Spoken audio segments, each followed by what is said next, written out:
And we are, and we're live. Hey guys, this is Coach Nate McBride of the BladeFit Academy, and we are doing this live video. I'm so happy that you have joined us. So in today's video, we are going to cover the 4 basic guards that I use with heater shield. And this is a very basic introductory lesson that hopefully you guys will get something out of. And yeah, so that's pretty much it. So we want you to be rock stars when you get in the ring, in the sparring ring, in your tournaments, or even in your backyard fun. Now, this system that I'm going to share with you works for just about anything. But anyway, before we begin, Happy New Year, guys. We survived 2020 thus far, and I am looking forward to putting that behind me and moving on for 2021, and hopefully you're right there with me. So, all right, so really quick, a word on heater shield. So this is my heater shield. I make lots of these, and this is the configuration that I have. All this stuff, all this extra squiggly do, that's that goes around my neck, but but I don't have that right now. I'm not going to use it right now. We don't need it. So I've just kind of wrapped it around some stuff here. So there's lots of different configurations for heater shields. We know that, but this is the one that I'm going to use for today. That part doesn't really matter. And another thing, heater shields should be as light. Your heater shield should be as light as you can stand it. You know, what am I trying to say? It needs to be light, guys. The more light it is, the more maneuverable it is, the faster you are with it, and the more potent you're going to be in whatever fight style you are doing. The only consideration is how hard are the other guys bashing on you. Yeah, it's got to be protective, but I'm of the school minimum stoutness of the shield, right? You want it to be just enough stiffness and thin to withstand the blows in your sport. This is solid. It's 2 pieces of 1/4-inch plywood that's glued together, but it's quite light. I wanted it light. Enough said. You want a light shield, guys. Forget those heavy shields. You don't want them. Make it light. That's super important. They try to make them as light as they could back in the day, for good reason. So who am I to question that? Yeah. Now, another thing is you could do whatever I'm talking about with wooden shield or with a foam shield. I know there's a lot of foam shield guys out there, and here's my foam shield that I use. It's nothing fancy, just some closed cell foam. It's 2 1-inch thicknesses of foam, and I glued it together on the inside, and then I put duct tape on, and I put these holes, and I have some Velcro here. And guys, if you think that foam shields are caca, I got news for you. It is a great training tool for you. And see, the configuration on this one is slightly different. So I train with this and with that. But there's a lot to be learned by using a foam shield, even at home, just working on stuff. You know, sometimes your shoulders get tired. You want something really light and maneuverable, and just stay true to the martial art, right? But you can learn a lot from a foam shield, and you can have a lot of fun fighting other people with foam gear. So I contend that it is one of the best unsung teaching tools and methods that you could use for sword and shield, is to do lots and lots of practice in foam. So that's my plug for that. It works. It's great. I mean, I've had this thing for years, and it is still doing awesome. You don't have to cover them. In fact, I kind of like it when you don't, because there's a little bit of stick. So when your foam sword hits this, it's not slick. There is a little bit of binding, and that's just, I mean, if you're trying to simulate a sharp hitting it, it's not going to be quite the same, but this does give more friction, so it kind of holds it a bit. So anyway, another reason why I didn't cover my personal shield. I just made 3 shields for some students of mine, awesome guys. I'm glad they enjoyed it, and I did cover those ones just because they look nicer, and it is nicer. But with mine, I mean, it's a more finished look, and they do last longer, I guess. but mine I didn't cover just because that's the way that I like it. Okay, so but I'm not going to demo with my foam shield today. I'm going to demo with my wood shield today. So here we go, as promised. So there are 4 guards that we use, and it's bread and butter stuff. And so let's go through them right now. I'm going to show it to you this angle, and then I'm going to show it to you side profile, all right? So the first one is high guard. High guard, you want to cover your head, right? It's as simple as that. See, my elbow stays bent, boom, like this. The top of this bend here covers my head. Here I am, boom. See that? You are not hitting me. Even straight up, I mean, I can kind of move this a little bit or move my head or my body a little bit. If someone's coming down on me, boom, right? I mean, I could even do this if I know they're going directly up. But anyway, this is high guard. Okay, high guard, like so. Real simple and easy. The more simple your movements, the faster you go and the easier it is to master when a lot of things are going on. Because with sword and shield, it's less linear. You're more moving around all over the place. There's a lot of footwork to consider. There's a lot of balance to consider, right? Distance or measure, timing, all that stuff. And it just sort of goes on and on and on and on in your head. And if you have to stop to think about it, you're going to be a lot slower than your opponent. So all of this stuff, you got to train hard so it becomes part of your muscle memory, right? So let's help ourselves out by making it easy, right? So boom, there we go, high guard. All I do is just like I'm curling a dumbbell, right?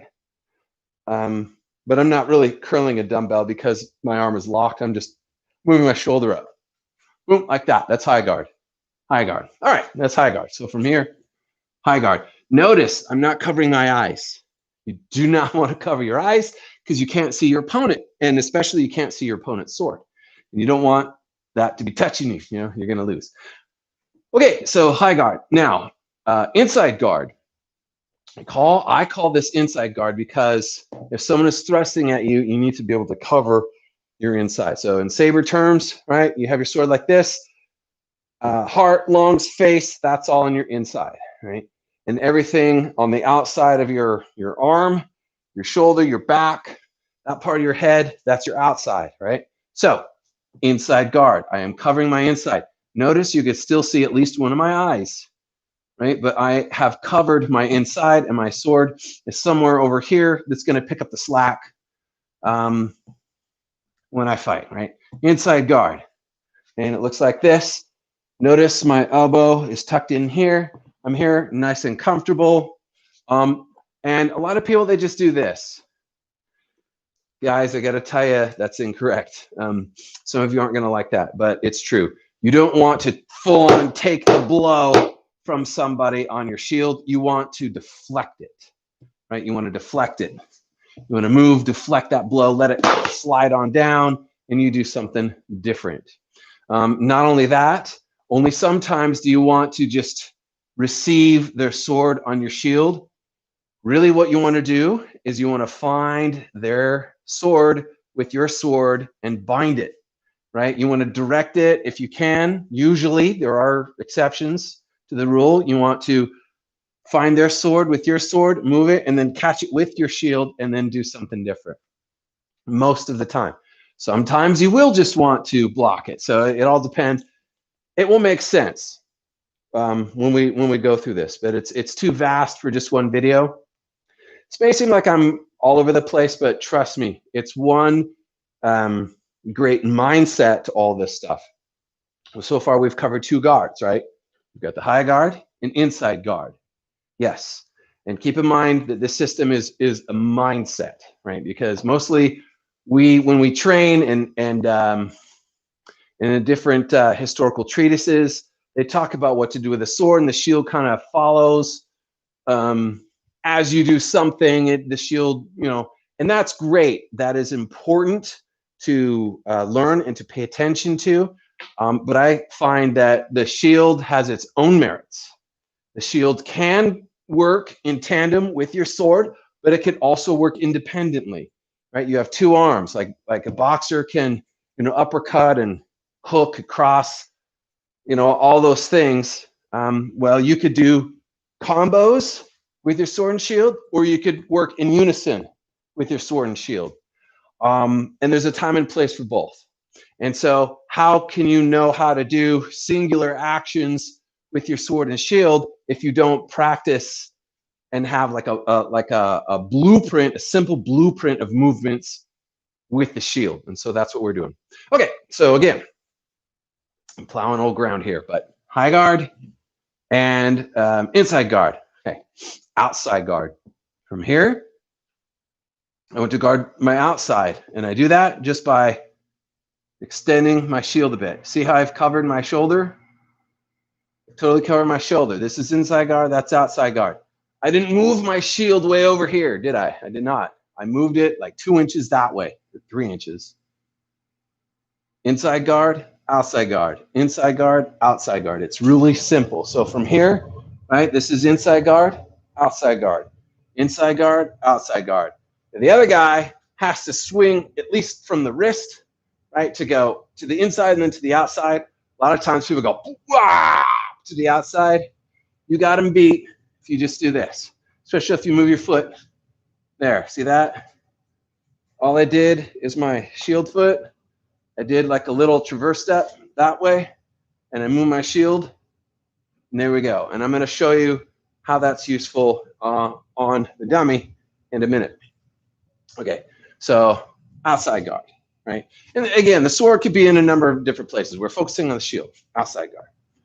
Low guard. Low guard is a little weird. So I'm gonna do this. So there's dummy right there. I'm here. Low guard is what I want to do is I want to slip the leg first off. If my legs are in danger with sword and shield, I am too close to my opponent. I'm gonna say that again. If my legs are in danger fighting sword and shield, I am too close to my opponent. I don't want to hang out here and go bam, bam, bam, bam. I don't want to do that. Okay, I just don't. So low guard, with that in mind. If I came in close and we got into it here, and then he's going for my leg, and I see that he's going for my leg, I want to step back. I want to slip my leg. I want to slip my leg a lot. And if I could do that, then I could keep my shield protecting my vitals. Okay, I kind of want it up here. What I don't want to do is drag it way down there and have it back up. Okay, that's hard. Yeah, Jonathan, dude, nice. Okay, so again, what I don't want to do is drop my shield to have to bring it back up. So low guard is really, how do I put this into words? It's high stakes. It's a risky maneuver, right? Because you got to drop your shield. So it's best if you just do a leg slip. But sometimes you do need to do it, right? So you just drop it down like that, slip the leg, drop it down. Now you're totally open up here. What if they feint and come around, right? So you put up your sword. Low guard, like that. Now, usually you don't want to just drop it down here. You want it out a bit to give yourself some wiggle room, some maneuver room, right? You want this to cover most of their, how do I say it? Anyway, just trust me. You don't want to drop it strictly down here, right? Because then your other leg's exposed. You want it out here. As you do that, boom, you're here.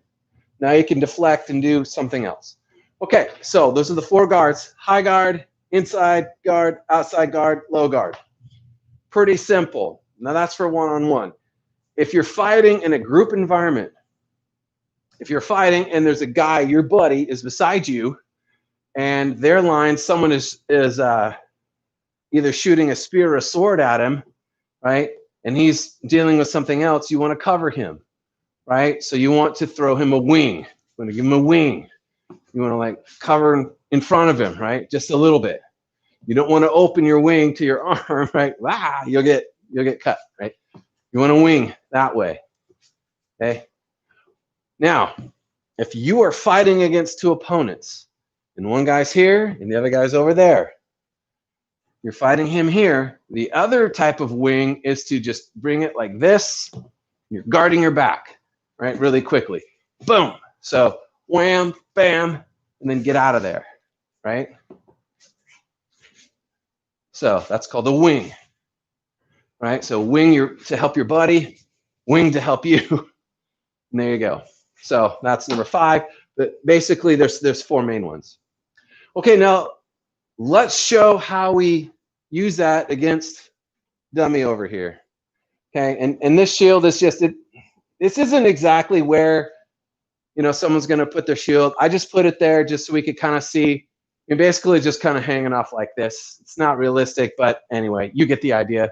This guy's got a shield. So this guy doesn't have 3 arms. These are just sword placement, okay? So if I don't block one, I'm not meant to. It means that he is endangering me with the sword that I am choosing to block, okay? So that's the rules of this dummy.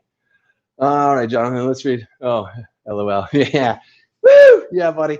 Okay, so now let's go with high guard. Okay, high guard in use. So I'm here in high guard, well, like this. So he's coming after me with this one, right? So high guard, boom, right here, like that. Again, don't pay attention to that. So there's a couple things I can do in high guard, right? There's a bunch of different positions I can put my sword. So for right now, I'm just going to put it here, okay? So high guard, cut, right? High guard, cut. And notice, if he's coming after me, I can like, whoa, like this. Or if I'm coming after him, I could be more proactive. I could do the high guard extended like. I can extend out my shield just a bit. Now, it's not realistic for your big heater shield to extend it way out here like a buckler. I got a buckler here. Okay, like a little buckler. Okay, it's not realistic to be like, ha, like that with your buckler. I mean, that's why they make these. They're light. You're supposed to be super accurate, but super fast with them. But you know, these heater shields are like wartime. And so you can still go, but you're just not going to be way out there. You're going to run out of energy. So anyway, high guard, right? High guard, high guard, high guard, right? Or if I switch up my legs, I'm going to traverse over here, and I want to get around their shield, right? Because if I want to thrust him here, right, dead center, straight line in between 2 points, he's going to cover me with a shield. But if he's coming down here, and I traverse this way, and I meet him, now my sword is here from the side, and I got him, right? And that's all in the footwork, but, you know, high guard, boom, I got him right there. So I still cut him in the middle, just at a slight angle. So high guard. All right, so this one now, inside guard. So I'm here in inside guard. He's there, right? Same thing. I can deflect and get him right in the mouth, right? I can cut him like this, right? I can like that. His legs, okay? Bunch of other things too, like if I'm here. No, never mind. That's something different. I just get really excited with my dummy. But let's keep this on down the line. So that's inside guard. Outside guard. Remember, outside guard, move it this way, okay? So he's there. He's coming after me. Outside guard. Again, I'm going to traverse this way. I'm going to traverse with my shield foot off to the side. I'm going to move my shield like this, and I'm going to have my sword arm over here so I could cut, right? So here I go like this. He's there. I'm an inside guard. He wants to thrust at me, right? So I step and I actively move his sword out of the way to cut him here, like so. Okay, or I could cut him like that. Not cut him, thrust him. Do it again, right? So I move over, stab to the, again to the face, like so, and that's from outside guard, right? I'm giving him a nice cross, giving him a left cross to cut him, okay? Outside guard. And then, of course, low guard. low guard. You know, just in case he's not actually going for my legs. He's going for my legs. Maybe he is, maybe he isn't, right? I just want to make sure. I want to engage his sword, right? Yeah. So what else? So shields are great. I mean, everyone knows they're great because they shield you. But I'm just going to show some mechanics really quick. Oh, wait, we got some people talking. What are you guys saying? Let's see. I'm going to make sure to like and practice. LOL, you're pretty inspiring. See it for now. Dude, Jonathan, you rock, dude. You rock, and thanks for tuning in. Glad you like this. And yeah, Happy New Year, dude. And yeah, hope to see you soon. What else we got? Yeah, my camera's not at my computer. Yeah, they're good. Yeah, dude. Anyway, thanks for the kind words, guys. I really appreciate it. And yeah, so what can I say? I'm just a guy just like you, and I'm passionate about this, and I really do it a lot, and I like it a lot, and fortunate to find good people to spar with. That makes all the difference. So anyway, thank you for your compliment. Okay, so, oh, yeah. So it's talking about the shield, right? And how we like them because they shield things, right? But it doesn't, the main thing is the sword, right? You don't want your shield to get in the way of your sword attack. And that's hard because, like, if you don't have a shield, you have free reign to move your sword however you want it. And the shield's not going to get in the way of the trajectory of cutting. But what's really cool about the heater shield and the secret to its success, right? I mean, they were ubiquitous for hundreds of years, is because of the shape, right? So I can, if I'm cutting this way, it's called a cut number 1, right, and have my shield out like this, boom. I get maximum protection and it doesn't hinder my track, right? So cut 1, cut 2, right? So I'm cutting from the other way. All I have to do, slightly turn my shield, boom, cut 2. Cut 3, coming up, same thing, cut 4. See that? And I'm still covering like my head a little bit, my neck. I could still maneuver and kind of hide behind my shield and not lose my visibility, right? I could still do all that. And I could go cut 1, cut 2, cut 3, my garage door, cut 4, right? Pretty easily. I'll squat down. Cut 3, cut 4, right? And my shield's still in front. It's a giant thing still in front covering me. So it's a great shape. It's really nice. So cut 5 and 6, right? 5, 6. So I could go over and under, right? So again, I kind of showed this. So cut 6, right? Cut 6 over the top. I can still do like a cut 5 if I want to, right? Like, oh, cut 5, cut 6. Yeah. So a couple of sword principles really quick, and then I'll close this out. So thanks again for tuning in. So if I don't have my shield, right, and I got a sword here, there's a couple of things I could do, right? So this one here, I cover my inside, and then I can thrust, right? Cover my inside, and I can cut if I have something to block it with, right? And so, you know, so if I have my buckler, right, I have my buckler here, and now I, right, like this. Or if you don't have a shield, you would traverse with your feet and then cut. See, keep their sword offline to get you, and then you got him, right? So that's how you would do it without. But you have to really pay attention to your footwork when you're doing that, right? Boom, cut. As you do that, cut, or thrust, right? Thrust. Again, thrust kind of thing. But what's nice with the shield is that, sure, you can still do this, but then you can, you know, come in and get your dummy, and then you know for sure everything from here to here is walled off. So that's kind of nice, because what if you don't get the bind all the way? What if you screw up in the bind? That shield is just an extra insurance policy for you, especially if they got another shield, right? So here's another thing. You can check their sword. Like if their sword's out there, you can totally check their sword to strike them, right? So that way also check them that way, right? So you're here, you're there, wham, you just check their sword.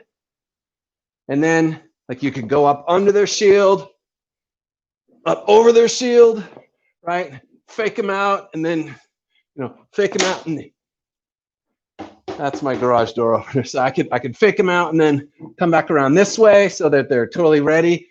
If I go here, maybe they'll blind themselves. Maybe they'll raise their shield up and blind themselves to the actual cut, right? So anyway, you get the idea. But the shield is nice because now you've got some playroom, especially if you've got them all the way at their hands or their arm, right?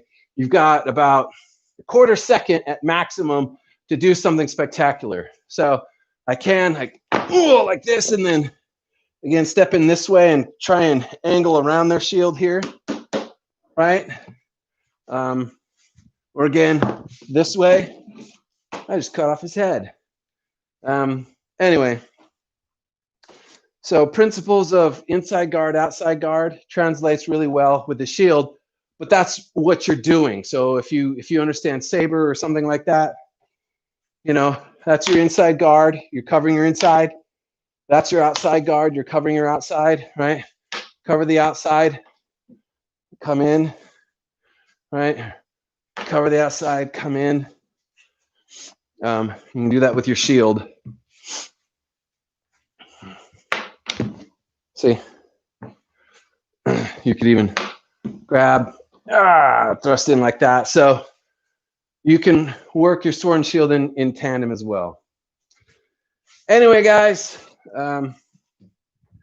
that's pretty much it for today. Thanks for joining me. So happy that you did. Happy New Year, and I'll catch you guys in another video. So always remember to slay your demons, and I'll see you next time. Bye.